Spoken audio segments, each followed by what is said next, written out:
Unbelievable truth. Coco Gauff reveals a hidden struggle that shocked everyone. No one expected the world to stop that afternoon. The tournament had ended hours earlier, and although Coco Gauff had fought bravely, she had lost in a match that left fans puzzled. She wasn't moving like her usual self, not smiling, not radiating her trademark confidence. Something was off, but no one knew what. That evening, a press conference was suddenly announced. The room filled instantly. Cameras pointed, journalists at alert, and whispering waves passed through the crowd. Everyone felt it. Something big was coming. Then Coco walked in. No cap, no smile, no sparkle.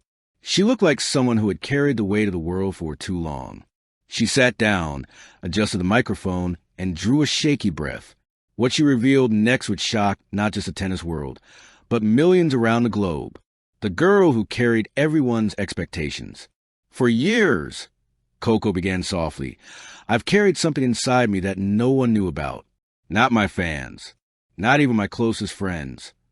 Her hands trembled slightly, but she continued. I've been living with a pressure that became too heavy. A pressure to always be perfect, to always win, to always make everyone proud. To many, Coco Gauff was the unbreakable rising star, the one who handled pressure like she was born for it. But behind the scenes, she had been emotionally drowning, hiding her exhaustion behind victories and hiding her fear behind her famous smile. I didn't want anyone to think I was weak, she whispered, so I buried everything. The silent fight no one saw. Coco revealed that the struggle didn't start recently. It began long before she won her first Grand Slam, long before she became a global sensation. As a kid, people celebrated me before I even understood what fame meant, she said. At 15, the world called me the next big thing.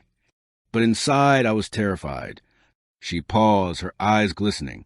I never said out loud, but I was scared every time I stepped on the court. Not of losing, but of disappointing everyone who believed in me. While fans saw her calm aura and laser-sharp focus, Coco privately dealt with sleepless nights, anxiety before matches, and moments where she questioned her entire purpose. There were times I stood in the tunnel before a match, she admitted, and my hands were shaking so badly that I could barely tie my shoelaces. The world had watched her play brilliantly, not knowing she was carrying an invisible storm inside. The family who tried to protect her, Coco's parents, Corey and Candy, had always been her pillars. They gave up their own careers to give her the chance to chase her dream. Their love was endless, but even they didn't see every tear. I love my parents more than anything, she said. They sacrificed so much for me, but because of that, I hid my struggle from them too. She didn't want them to think they had pushed her too hard. She didn't want to hurt them. My dad always believed in me, Coco said with a sad smile. He'd tell me every morning, you're ready, you're strong, you're built for this. And I wanted to believe him so badly. Her voice cracked. But sometimes I wasn't strong. Sometimes I wasn't ready. She looked down at her hands, fiddling nervously. I thought if I told them I was struggling, it would break their hearts. So instead, I let mine break silently. The online cruelty that cut deep, another revelation, stunned the room. People think athletes are made of steel, Coco said. But words hurt us too. As she became one of the biggest names in tennis, the online world turned both loving and brutal. I'd win a match, and the comments would say I wasn't good enough. I'd lose a match, and they'd say I was overrated. She took a shaky breath. I was 18, then 19, then 20, reading things no young woman should ever have to read. And every comment stayed with me longer than any trophy.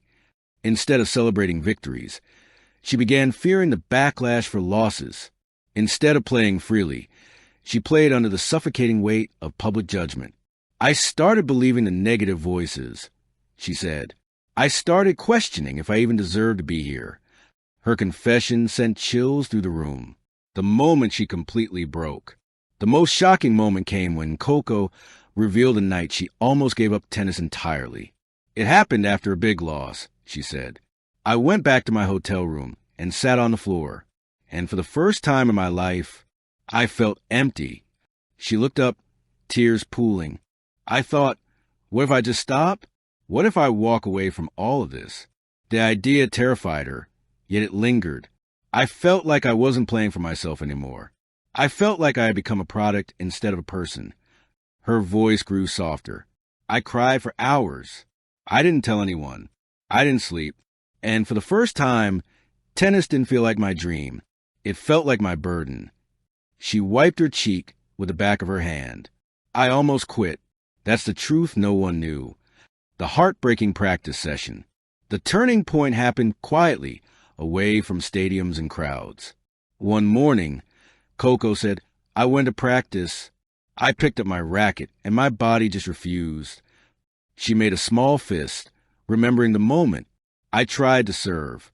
My arm felt like it weighed 1,000 pounds.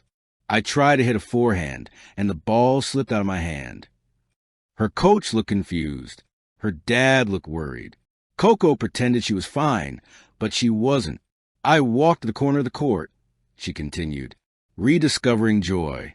Coco described how she slowly found her love for tennis again. Not through matches or titles, but through simple moments. Hitting a ball just for fun, she said.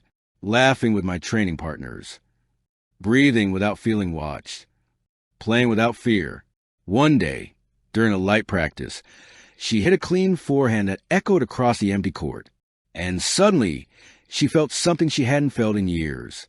Joy. It reminded me of the little girl who picked up a racket at 6 years old, she said. The girl who dreamed not to be famous, but to play because she loved the game. And that, she explained, changed everything. Her message to the world. As the press conference neared its end, Coco raised her eyes, filled with strength. Not the forced strength of an athlete under pressure, but the real strength of someone who has survived her own darkness. I'm telling this story, she said, because people see success and forget the pain behind it. She looked directly at the cameras. If you're struggling, please know you're not alone. Even the strongest people fall. Even the happiest people cry. Even champions have days they don't feel like champions. Her final words left the room speechless. You don't have to be perfect. You just have to be real. And today, I finally let myself be real. A new chapter begins. After the press conference, the world reacted with shock, compassion, and admiration. Fans from every country sent love. Fellow athletes praised her bravery.